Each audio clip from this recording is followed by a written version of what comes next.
Salut à tous. Je suis arrivé comme un roi et je pars comme une légende. Voilà les propos de Zlatan pour annoncer son départ du PSG. Et on va en débattre tout de suite. C'est parti.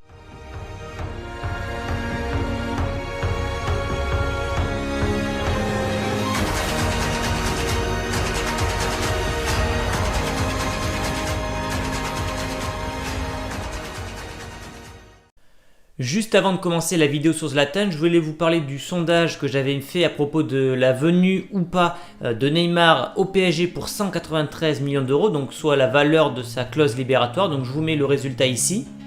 Et comme vous pouvez le constater, vous êtes plus de 60% à penser que Neymar va signer au PSG et donc remplacer Zlatan. Donc c'est vrai que dans la vidéo, j'avais parlé de pas mal d'arguments comme quoi le PSG avait la possibilité de le signer.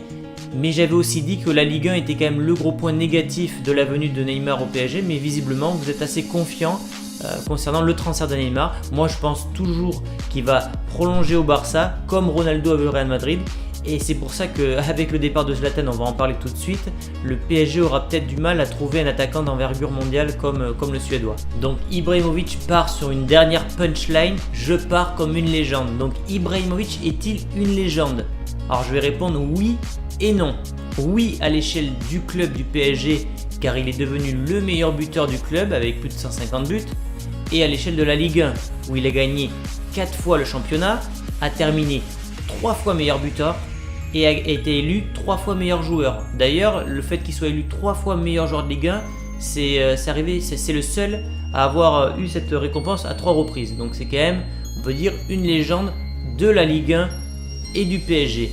Après, Ibra, on pourra s'en souvenir comme un tremplin pour le PSG. C'est-à-dire qu'il a fait connaître le PSG de façon mondiale. Car après Messi, Ronaldo et Neymar, Ibra, on peut dire que c'est la nouvelle, c'était une star, quoi.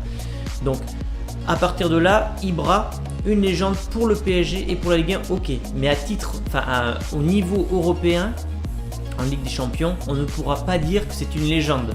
Car il n'a jamais accédé aux demi-finales et a perdu 4 fois en quart avec le PSG. Donc on va dire qu'il a un peu trouvé ses limites avec le PSG, c'est la Ligue des Champions. Même s'il a marqué dernièrement en 8e contre Chelsea et tout ça, il n'a jamais réussi à franchir ce palier des demi-finales avec le PSG. Et c'est ce qu'on retiendra aussi de son passage, c'est-à-dire qu'il aura fait exploser tous les compteurs et les records en Ligue 1, mais il aura bloqué au niveau européen. Et le problème que va avoir le PSG, c'est que Ibra qui reste donc avec 48 matchs, 46 buts pour l'instant, il lui reste encore 2 matchs à terminer. Il visera le record de Bianchi de 37 buts en championnat avec le PSG. Donc je pense que dans le dernier match contre Nantes, il va peut-être mettre un triplé pour avoir ce record. C'est que, est-ce que le PSG va pouvoir remplacer Ibra? Donc Neymar visiblement, ça a l'air compliqué. Messi, donc il est intouchable.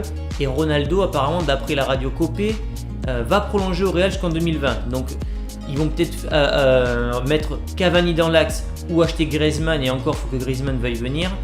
Donc c'est surtout ça le problème que va avoir le PSG, c'est remplacer Ibra, parce que même si c'est vrai que Ibra a des lacunes dans les grands matchs européens, il amène quand même une confiance au club et une image dans le monde en termes de marketing, d'image, etc. qui fait que le PSG est reconnu maintenant mondialement. Et est-ce qu'après, avec la vente d'Ibra, le PSG va continuer à s'améliorer et à grandir? Je n'en suis pas sûr. Donc maintenant, que va faire Ibra? Donc apparemment, il y a 2 grosses rumeurs persistantes. C'est soit il va aller à Manchester United rejoindre normalement José Mourinho, car bon, pour l'instant c'est pas officiel, mais normalement José Mourinho sera le prochain manager des Red Devils. Et donc rejoindre Mourinho avec qui il a de super relations, et donc tenter pour la première fois de sa carrière d'aller jouer en Première Ligue, qui est l'un des meilleurs championnats au monde, ou alors finir sa carrière tranquillement en MLS comme les Pirlo, Lampard, Gerrard et j'en passe. Personnellement, au vu de sa forme de cette saison et de ses statistiques, je le verrais bien continuer encore 1 ou 2 ans de plus à haut niveau, donc pourquoi pas aller à Manchester avant peut-être après de faire 1 ou 2 années soit au Qatar soit aux États-Unis. Mais c'est vrai que partir avec cette forme là aux États-Unis, ça serait un peu du gâchis pour Ibrahimovic. Enfin bon, les supporters parisiens pourront quand même se réjouir, car El Khelaifi a dit que Ibrahimovic les rejoindrait à la fin de sa carrière de joueur pour être parmi le staff, enfin les dirigeants du club. Donc ça veut dire quand même que le club parisien l'aura quand même marqué pour revenir après sa carrière. Donc voilà, c'est la fin de cette mini vidéo sur le départ d'Ibrahimovic. Dites-moi votre ressenti sur ce départ, si vous retiendrez la surdomination de Zlatan en Ligue 1 ou son échec en Ligue des Champions. Moi, c'est vrai que j'aurais plus tendance à retenir sa surdomination en Ligue 1. Je pense pas qu'on reverra de sitôt un joueur en Ligue 1 de ce niveau-là et de ce charisme-là, à moins d'un Ronaldo ou d'un Messi.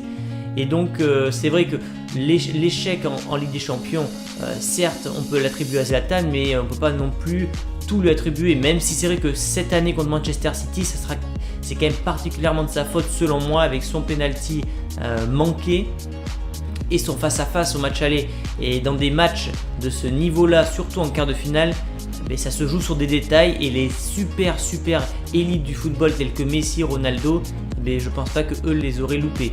Enfin voilà, dites-moi vos avis, j'attends ça avec impatience, et on se retrouve la semaine prochaine avec la vidéo sur la finale de la Ligue des Champions entre le Real et l'Atlético pour la revanche de 2014. Allez, salut tout le monde, ciao.